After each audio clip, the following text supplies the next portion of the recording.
Okay, here's Nicole. She's got the hiccups, and she's demonstrating her technique on how she gets rid of hiccups.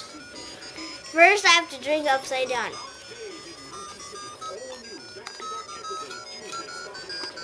And then, after a little while, after still being upside down, they are gone. But if it doesn't work, try it again. Are they gone? Have they come back? I think it worked.